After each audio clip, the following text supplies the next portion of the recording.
When we looked at ordered solids, we saw this beautiful picture of some salt crystals, and we said that many solids are organized, the atoms are organized in some sort of a cubic arrangement. And that's the case for salt. So let's look at salt. Often it's actually called rock salt is the common name that's given to this structure we're going to cover. And as you may know, salt is table salt or rock salt is made from sodium and chlorine. And something we notice from the ratio or from the formula there is it's a 1-to-1 ratio of sodium to chlorine. So you have to keep that in mind when we start to build our structure, and at the end of the day, make sure that there's the same number of sodiums as there are chlorines inside the unit cell. So what we can do is we can position atoms at the corners, and I'm going to be as careful as I can to show this time the fraction of an atom at each corner. So I'm trying to show that at the corner is only 1/8 of an atom inside the unit cell.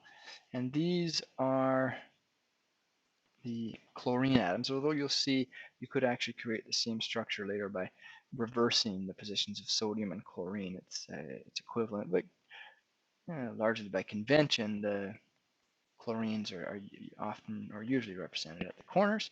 So there's some atoms at the corners, but again, that's not all of them. There's also atoms on the center of each face. I'm going to actually draw in the back here of the cube so you get the full three-dimensional picture. So there's also an atom, chlorine, centered in each of the face-centered positions. So we had top, right side, front side, okay? And you got to be paying attention here, as careful as I am trying to be. It's going to look messy. Back face, okay? Bottom face, left side face. So, and then let me draw in that one on the back, bottom left corner as well. So you can see those positions, and you're probably fairly comfortable with that because you've already seen the positioning of atoms in aluminum, and so you may notice that this is similar. This seems to be chlorine atoms in face-centered positions, and in fact it is. It's not exactly face-centered. We'll cover that later. Um, but these atoms of chlorine are indeed in face-centered positions, so you can transfer that knowledge. You already know face-centered cubic. Consider the chlorine atoms in the same position. So now what we need to do is we need to position the same number of atoms of sodium. And without even having to count, if you know face-centered cubic really well, and we know that there's that chlorine is in face-centered cubic positions, you know that there's 4 chlorines. So we need to position now 4 sodium atoms.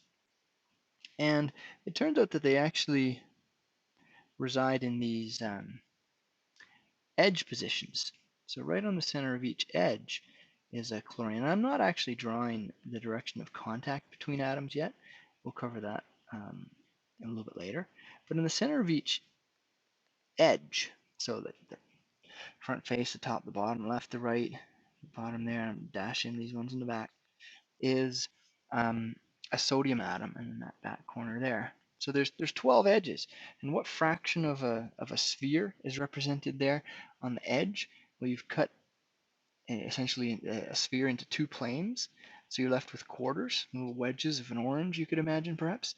So there's a quarter of an atom at each of those edge positions.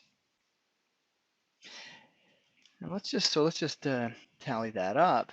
In the edges, there's 1/4, and how many edges are there? There's 12, so that gives us 3. Uh-oh, there's a problem, all right? There's only 3 there, and we know there needs to be 4 chlorines. And so the missing one is in the very, very center, right in the very center of this cube, floating out in the middle of the cube is the final sodium atom.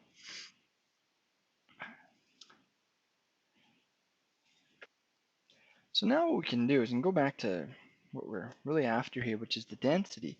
So what's the density of sodium chloride going to be? Well, it's going to be the number of sodium atoms times the atomic weight of sodium, or the molar mass of sodium, plus the number of chlorine atoms times the atomic weight of chlorine.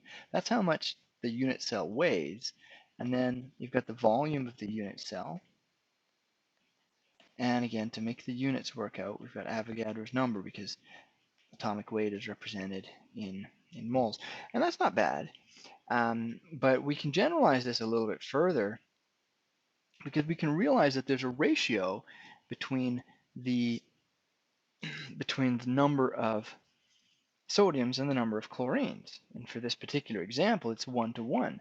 So what we could actually do is we could say, well, in order to form this unit cell here, if I, could go to the store and buy formulas of sodium chloride, I could buy 1 sphere of sodium and 1 sphere of chlorine, and they came in pairs like that.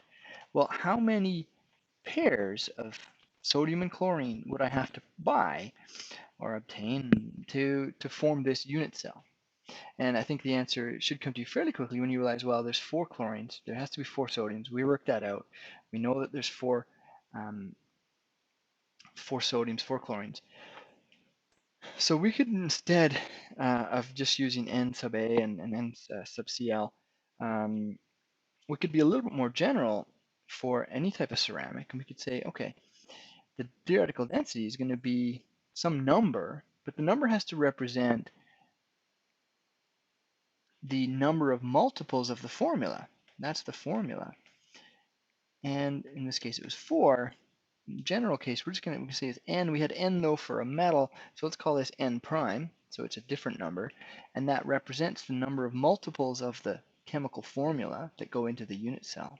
Then times the mass of the atoms in the formula. So that would be the sum of the atomic weights of element 1 plus the sum of the atomic weights of element 2 in the formula itself, in the chemical formula. In our case, sodium and chlorine is 1.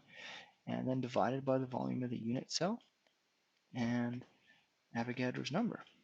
That's a U and that's a C. They look like, I'm sorry, that's kind of messy. All right. So let's summarize this equation here now and label everything. Again, that's Avogadro's number.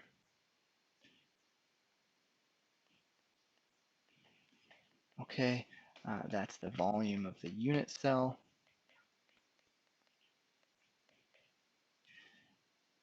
This term in the parentheses here represents the mass of the formula, the molar mass of the formula, and then this is the number of repeats